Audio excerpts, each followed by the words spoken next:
श्री गणेशाय नमः, श्री सरस्वती नमः, श्री कृष्णाय नमः। देखिए, आज आपको 5वें स्कंद का प्रथम अध्याय श्रवण कराता हूँ श्रीमद्भागवत महापुराण के।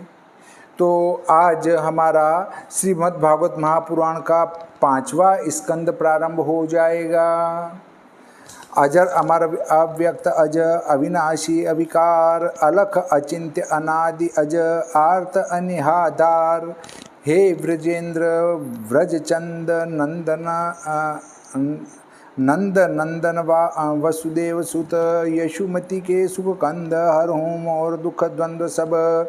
श्री गोविंद गोपाल गोपी वल्लभ गोपति की जय। कृपाल कंसारी काली दमन। हे प्रभु सर्वाधार कन अंगुली पर धार गिरी जो व्रज दियो उबार। ऐसे ही मोही उबारिए जो वानर की बार वानर कीनी एक पल। ऐसे ही मोही उबार बार बार विनती करो। भाषाऊँ पंचम स्कंद षड्विंशति अध्याय को भाषा वार्तिक बंद स्थान भन्योज भेद सो। तहाँ प्रथम अध्याय में प्रिव्रत यथा अनूप ज्ञानी के जिमि भोग हैं ज्ञान निष्ठ पुनि भूप। राजा प्रिव्रत का प्रथम आत्मज्ञान, फिर गृहस्थ आश्रम में अनुराग, उसके पीछे सब संग को छोड़कर मोक्ष के पाने की कथा सुन राजा परीक्षित विस्मय चित्त होकर श्री सुखदेव जी से बोले कि हे मुने, महात्मा प्रिव्रत परम भागवत थे, इससे तो उनकी रीति आत्मा में ही हो सकती हैं। वह किस प्रकार से गृहस्थाश्रम में रत हुए थे, यह आश्रय दोष रहित नहीं है, क्योंकि यह कर्म से बंधा हुआ है और अपने अपने रूप के तिरस्कार का मूल है। और गृहस्थाश्रम में रति उसके विषय में अभिनिवेश करने से होती हैं। मुक्त संगी भागवत पुरुषों का तो कभी घर में अभिनिवेश हो ही नहीं सकता। कुटुंब की लालसा करने वाली बुद्धि होने से गृहस्थाश्रम में सत्य सत्य रति होती हैं, परंतु जो महान पुरुष हैं उनके चित्त सदा ही भगवान के चरणार बिंदुओं की छाया में लगे रहते हैं। फिर भला ऐसे पुरुषों की कुटुंब की ओर लालसा होने वाली बुद्धि कैसे हो सकती हैं। हे ब्रह्मन, राजा प्रिव्रत ने पुत्र कलत्र और गृहादि में अनुरागी होकर जो सिद्धि पाई और भगवान में उसकी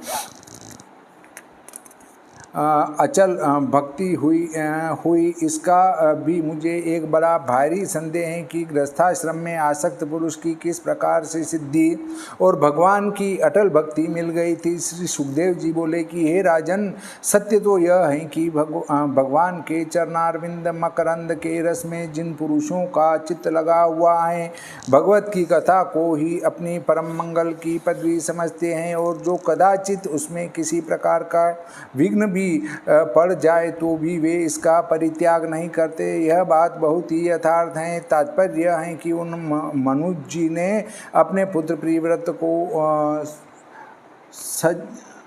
राजनीति में कहे हुए सब प्रधान गुणों का आशय जानकर इसको पृथ्वी का पालन करने में नियुक्त करना चाहा, परंतु इन राजपुत्र ने राज्यभार को ग्रहण नहीं किया है। राजन, प्रिव्रत के राज्यभार न लेने का कारण यह है कि वह परम भागवत था और देवर्षि नारद जी के चरणों के आराधन करने से उनके आत्मतत्व भली भांति ज्ञात हो गया था। इससे उन्होंने मन में विचार किया कि आत्म ध्यान रूप कार्य के द्वारा नियम ग्रहण करेंगे, और उन्होंने पहले ही चित्त को ग्रहण करके भगवान वासुदेव को अपनी सब इंद्रियों का क्रियाकलाप अर्पण कर दिया था। हे महाराज, यद्यपि पिता की आज्ञा का उल्लंघन करना बड़ा अनुचित है, तथापि प्रिव्रत ने यह विचार किया था कि राज्याधिकार मिथ्या है और राज्य के प्रपंच से पराभव होने की संभावना है। इस कारण प्रथम वह राज्य का उपहार लेना नहीं चाहता है था, परंतु भगवान आदिदेव ब्रह्मा जी सब मूर्तिमान वेद और मरीचि आदि समस्त निज जनों के साथ अपने भवन सत्यलोक से उतरने का विचार कर, हे राजन, जैसे राजदूत लोगों के द्वारा अपने अधीनस्थ मंडलेश्वर राजाओं के अभिप्राय को जानता है, वैसे ही गुणमय सृष्टि की बढ़ाने वाली चिंता के द्वारा समस्त जगत का अभिप्राय निश्चय करते हैं। वही ब्रह्मा जी प्रियव्रत का वृतांत जानकर अपने जी के निकट जाने को अपने लोक से उतर कर आने लगे।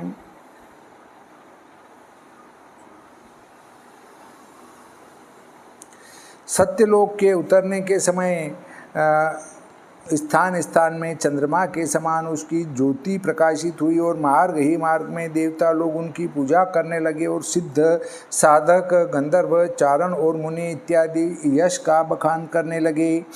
ब्रह्मा जी इस प्रकार पूजा प्राप्त करते करते अपनी द्युति से गंधमादन पर्वत की गुफाओं को प्रकाशित करते प्रियव्रत के पास पहुँचे।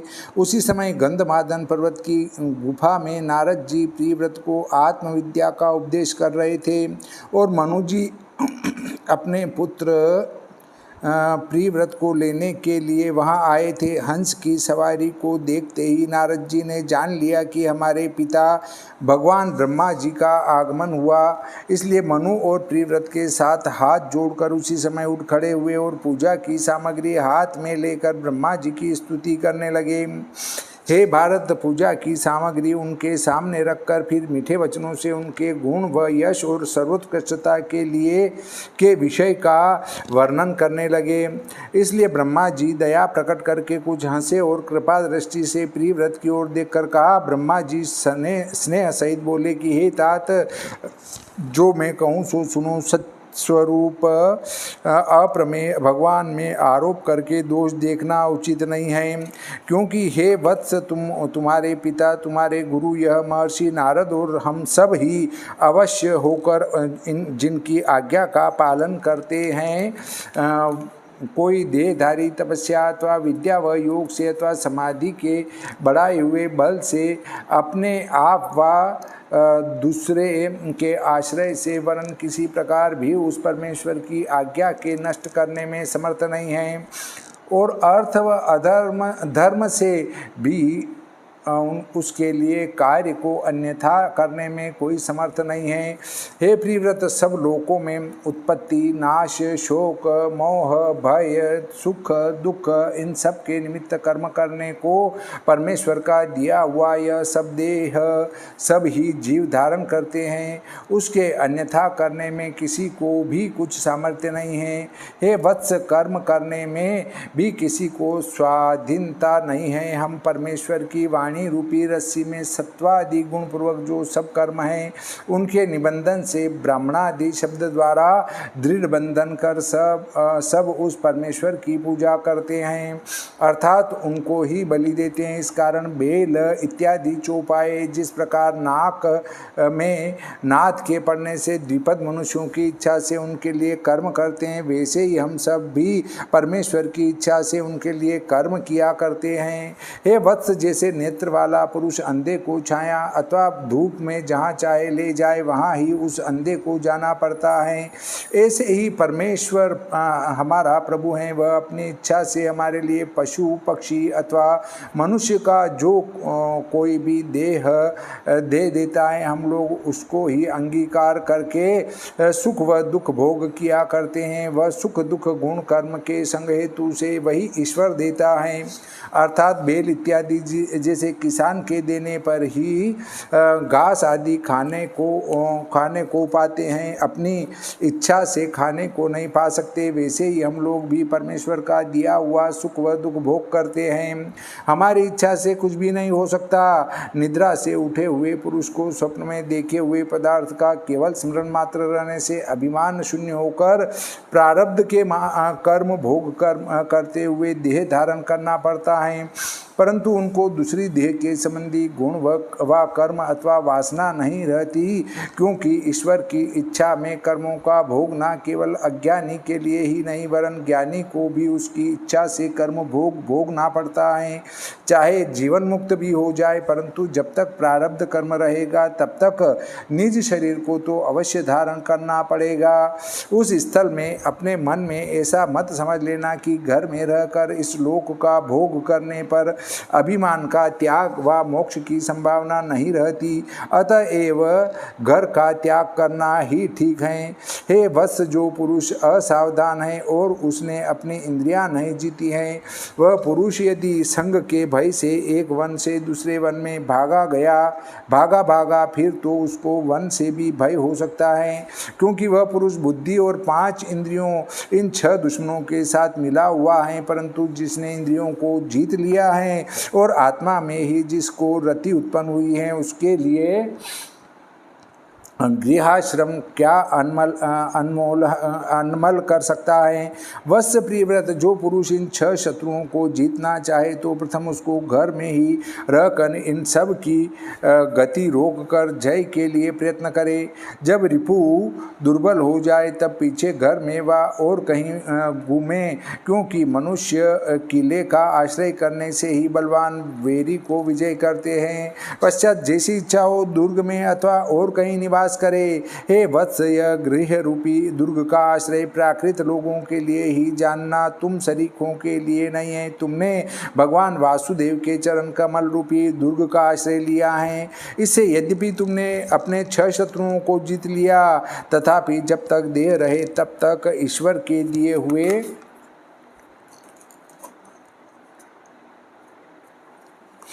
सब भोगों को भोग कर फिर संग परित्याग करके अपने अपने रूपों की भावना करना, अर्थात आत्मनिष्ठ हो जाना। महर्षि शुकदेव जी इतनी कथा वर्णन करके राजा परीक्षित से बोले, हे महिपाल, महाभगवत भक्त प्रियव्रत ब्रह्मा जी के यह वचन सुनकर मन में विचारने लगे कि हम एक क्षुद्र प्राणी हैं। हमको त्रिभुवननाथ ब्रह्मा जी ऐसा भला उपदेश देते हैं। उनको सिर झुकाकर बोला, जो आपकी आज्ञा है मैं वही करूँगा।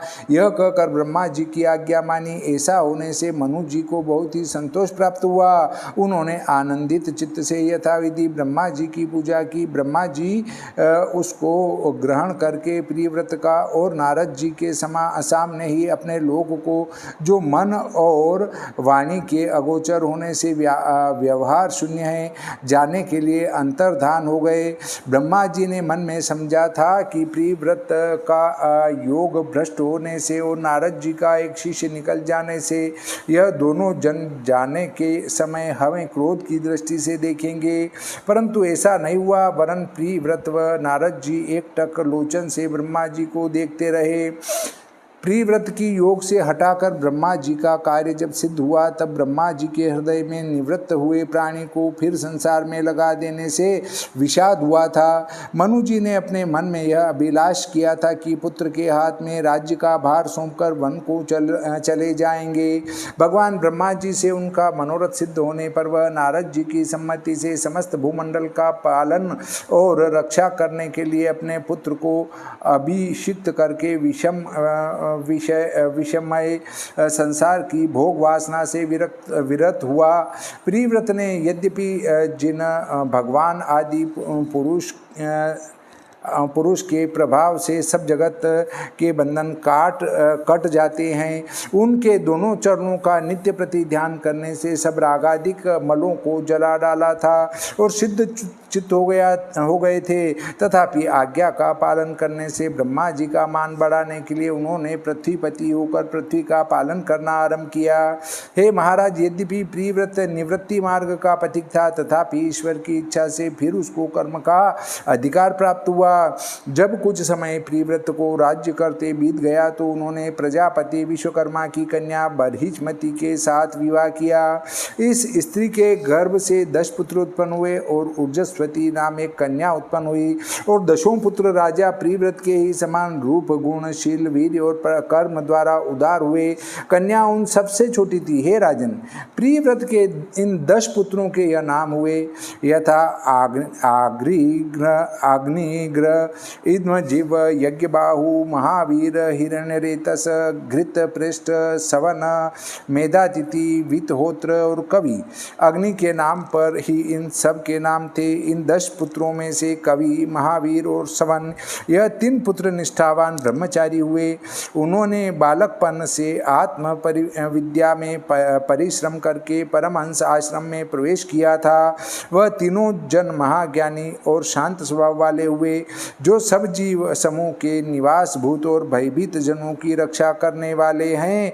उन सच्चिदानंद मुकुंद के चरणारविंद का स्मरण करके अखंडित भक्ति योग के प्रभाव से अपने अपने अंतःकरण भली भांति शुद्ध कर लिए थे। वे उन अंतःकरणों में सब भूतों की आत्मा भगवान के प्रतिष्ठित होने से देहादि उपाधि से रहित होकर तादात्म्य भगवत रूपता को प्राप्त हुए। हे राजन, प्रिव्रत के एक और दूसरी रानी थी, उससे भी 3 पुत्र उत्पन्न हुए, यथा उत्तम, तामस और रेवत। यह तीनों पुत्र मनवंतरों के अधिपति हुए। इस प्रकार जिसके 3 पुत्रों ने शांति पाई, उस महात्मा प्रिव्रत ने 11 अर्बुद वर्ष तक पृथ्वी का पालन किया। उस राजा में दोर्दंड अखंडनीय बल परिपूर्ण था। जब वह राजा पूर्ण बल से धनुष को की टंकार करता था तो बिना युद्ध के ही धर्म का विपक्ष करने वाले सभी पुरुषों का नाश कर देता था। उसका भोग विलास भी थोड़ा नहीं था। परम प्यारी बरहिष्मती नारी के साथ प्रतिदिन आमोद प्रमोद आदि द्वारा मानो उसके विज्ञान और विवेक को पराजित कर दिया था। इस कारण वह विषय में आसक्त करने के लिए भोग विलास करने के समय ऐसा प्रतीत होता था मानो आत्मा को भूल गया हूँ। एक समय भगवान सूर्य जबकि सुमेरु पर्वत की प्रदक्षिणा करके लोकालोक पर्वत तक प्रकाश कर रहे थे, उसका आधे भूमंडल में प्रकाश था और आधी पृथ्वी पर अंधेरा छा रहा था। तब उस समय इस राजा ने सूर्य की ओर दृष्टि करके विचार किया कि भगवान सूर्य सुमेरु पर्वत की परिक्रमा करके लोकालोक पर्वत तक प्रकाश करते हुए आधी पृथ्वी को प्रकाशित कर रहे हैं और आधी धरा पर अंधकार छा रहा है। यह बात तो कुछ भली नहीं। इसलिए इस विषय में अप्रसन्नता प्रकट करके प्रतिज्ञा की कि हम अपने प्रभाव से रात्रि को भी दिन करेंगे। यह विचार सूर्य के समान वेगवान अपने ज्योतिर्मय रथ पर आरूढ़ होकर दूसरे सूर्य की भांति 7 बार सूर्य के चारों ओर घूमे। हे राजन, प्रिव्रत ने जो ऐसा आचरण किया इसको कोई असंभव न समझे, क्योंकि भगवान की भक्ति करने से उसका अलौकिक प्रभाव वर्धित हुआ था। परंतु जिस समय की राजा प्रिव्रत ऐसा कर रहे थे, उस समय चतुर्भुज ब्रह्मा जी ने उनके निकट आकर उन्हें इस कार्य से निवारण किया और कहा कि हे वत्स, यह तुम्हारा अधिकार नहीं है। पृथ्वीनाथ प्रिव्रत के रथ के पहियों से जो 7 गड्ढे पड़ गए थे, वही 7 समुद्र हुए और उन्हीं समुद्रों से पृथ्वी के 7 द्वीप हुए। शंका होती है कि राजा प्रिव्रत का एक रथ जिसमें बैठकर रात्रि के नाश करने और 8 प्रहर का दिन करने के लिए सूर्य के पीछे पीछे राजा प्रिव्रत क्यों घूमता फिरा। राजा प्रिव्रत रथ में बैठकर आकाश में घुमा करता था, फिर रथ के पहियों से पृथ्वी में 7 समुद्र कैसे हो गए। जो पृथ्वी पर रथ घूमता तो निसंदेह पहियों के चिन्ह से समुद्र हो जाते और कुछ शंका न होती, परंतु आकाश में रथ चलने से पृथ्वी में पहियों से 7 समुद्र 7 द्वीप हो गए। यह बड़े आश्चर्य की बात है। तथा रथ तो एक और चौड़ाई लंबाई एक प्रकार की, फिर क्या कारण है कि एक से दुना दूसरा, दूसरे से दुना तीसरा, तीसरे से दुना चौथा, चौथे से दुना पांचवा, पांचवे से दुना छठा, छठे से दुना 7वां समुद्र और 7 द्वीप हुए। यह बड़ी भारी शंका है। पहले तो प्रिव्रत अपने तप के अभिमान से विचार किया कि रात्रि का मैं नाश कर दूंगा, केवल अकेला दिन ही रखूंगा, क्योंकि यह रात्रि का अंधकार महा दुखदायक है। ऐसा मन में विचार किया और अपने तप के तेज प्रकाश से अंधकार न होने दिया और सूर्य नारायण के पीछे पीछे अपना रथ कर लिया। परंतु फिर पीछे राजा को ज्ञान हुआ, समझा कि दिन रात की मर्यादा भगवान की हुई है। जो मैं रात्रि को नष्ट करूंगा तो भगवान अत्यंत कोप करके मुझको दंड देंगे। इस प्रकार अपने मन में भय मान रात्रि का नाश नहीं किया। दूसरी शंका का उत्तर, राजा प्रिव्रत तप के बल से आकाश में घूमता फिरता था, कभी कभी भूमि पर भी घूमता था, कुम्हार के चक्र के समान रथ को फिराता था। जब उसमें रथ को फेरने लगा तब बड़े वेग से जो रथ घूमता था उसके पहियों के चिन्ह पृथ्वी में 7 समुद्र हो गए और 7 द्वीप हो गए।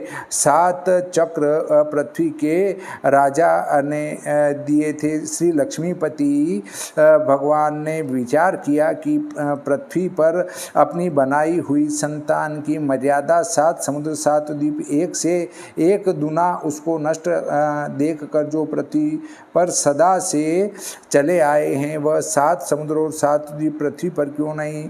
मैं जानता हूँ कि ब्रह्मा स्वयंभू ने मनु से जब सृष्टि की रचना कराई तब उन्होंने 7 समुद्र और 7 और द्वीप नहीं बनाए, इसलिए अपनी माया करके वासुदेव भगवान राजा प्रिव्रत के सारथी हुए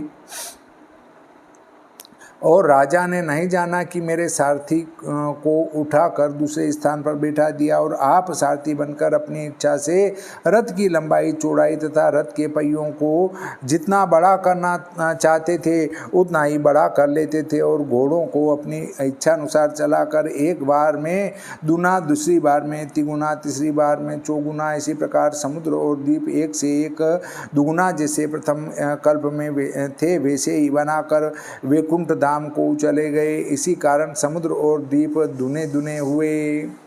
उन समुद्रों से ही जम्बू द्वीप, लक्षद्वीप, शाल्मली द्वीप, कुश द्वीप, क्रोंच द्वीप, शाक द्वीप और पुष्कर द्वीप यह पृथ्वी के 7 द्वीप बने। हे राजन, अब इन सब द्वीपों का प्रमाण सुनो। यह 7 द्वीप क्रमशः एक दूसरे के प्रमाण से दुने हैं और समुद्र के बाहरी भागों में चारों ओर बनाए गए हैं। जिस प्रकार सब समुद्रों के बाहरी भागों में एक द्वीप है, इसी प्रकार सब द्वीपों के बाहर एक एक समुद्र अर्थात खारी जल, इक्षु रस जल, सुरा जल, घृत जल, दधि जल, दुग्ध जल और शुद्ध जल, यह 7 समुद्र 7 द्वीपों की मानो परिखा खाई हो गए हैं। यह सब द्वीप जो कि समुद्र से गिरे हुए हैं, इनका प्रमाण ऐसा है कि उसके ही तुल्य यथाक्रम से पहले एक समुद्र, फिर उस एक समुद्र के परे एक द्वीप ही हैं। यह सब सागर अलग अलग असंकीर्ण रूप से बाहरी भाग में ही व्याप्त हो रहे हैं, भीतर नहीं फैले हैं। राजा प्रिव्रत ने यह 7 द्वीप अपने तुल्य चरित्रवान 7 पुत्रों को अर्थात अग्निग्रह, इद्मजिह्व, यज्ञबाहु, हिरण्यरेता, घृतपृष्ठ, मेधातिथि और वितिहोत्र नामक 7 पुत्रों को एक एक द्वीप का राजा बनाया। उनके ऊर्जस्वती नामक जो एक कन्या थी उसका विवाह शुक्र से हुआ, उसके ही गर्भ से देवयानी नामक शुक्र की कन्या उत्पन्न हुई। हे राजन, जो पुरुष भगवान के भक्त हैं और उन्होंने भगवान के चरण की रेणु द्वारा अपनी इंद्रियों को जीत लिया है, उनमें इस प्रकार का पुरुष होना असंभव नहीं है, क्योंकि अत्यंत चांडाल पुरुष भी भगवान का नाम केवल एक बार उच्चारण करने से संसार के बंधन से छूट जाता है। जो कुछ हो, राजा प्रिव्रत देवर्षि नारद जी के श्री चरणों का आश्रय करने के समय जो राज्यादि प्रपंच आ पड़ा, उसके संबंध से अपने आत्मा को अनिवृत्त समान मन ही मन वैराग्य करता हुआ ग्लानि सहित यह वचन बोला कि हाय, मैंने अच्छा नहीं किया जो अविद्या रचित विषय रूप विषम अंधकूप में इंद्रियों के वश होकर गिरा, सभी वृथा हैं। अहो, मैं अपनी स्त्री का क्रीड़ा मृग बना, मुझे धिक्कार है। यह कहकर राजा अपने आप ही आप अपनी बहुत सी निंदा करने लगा। हे राजन, भगवान हरि के प्रसाद से राजा प्रिव्रत को ज्ञान प्राप्त हो गया और वह अपने आज्ञाकारी पुत्रों के मध्य पृथ्वी का विभाग कर धन संपत्ति सहित अपने स्त्री को मृत शरीर के समान परित्याग करके फिर देवर्षि नारद जी के किए हुए उपदेश मार्ग के अनुसार वर्तने लगा। हे राजन, स्त्री और धन ऐश्वर्य को बहुत दिन तक भोगने से फिर उनका त्यागना कठिन हो जाता है, परंतु प्रियव्रत का हृदय खेद रहित था और भगवान के विहार की चिंता में मग्न रहने से उसका प्रभाव बहुत ही बढ़ गया था। इसलिए उसको स्त्री और धन संपत्ति का त्यागना कुछ कठिन नहीं हुआ। उसकी महिमा के विषय में पहला कहा हुआ एक श्लोक है, वह मैं कहता हूँ, आप सुनो। यथा प्रियव्रत जो कर्म कर गया, ईश्वर को के बिना कौन पुरुष उसके करने को समर्थ हो सकता है? उसके प्रभाव की कथा का कौन वर्णन कर सकता है? उसने अंधकार का नाश करने के लिए घूमते घूमते अपने रथ के पहियों से 7 समुद्र खोदे थे। फिर जिसने विभाग पूर्वक द्वीपों की रचना करके पृथ्वी की शांति और सब प्राणियों का विवाद निवारण करने के लिए नदी, पर्वत, वनादि द्वारा प्रत्येक द्वीप की सीमा नियत कर दी। भगवत भक्तों के प्यारे जिस प्रियव्रत ने भूमि का, स्वर्ग का, मनुष्य का और योग व कर्म के विभव को नगर के समान समझा था, उस परम भागवत की समता कौन कर सकता है और किसका सामर्थ्य है? श्रीमद्भागवते महापुराणे पंचम स्कंदे भाष्यटीकायां प्रियव्रतस्य प्रथम वैराग्यम पश्चात् गृहस्थाश्रमः पुनर्वैराग्येन मोक्ष प्राप्ति वर्णनम नाम प्रथमोऽध्यायः। श्री सरस्वती मैया की जय, श्री गणपति जी महाराज की जय, श्री कृष्णचंद्र भगवान की जय, श्री रामचंद्र भगवान की जय, बजरंग बली की जय।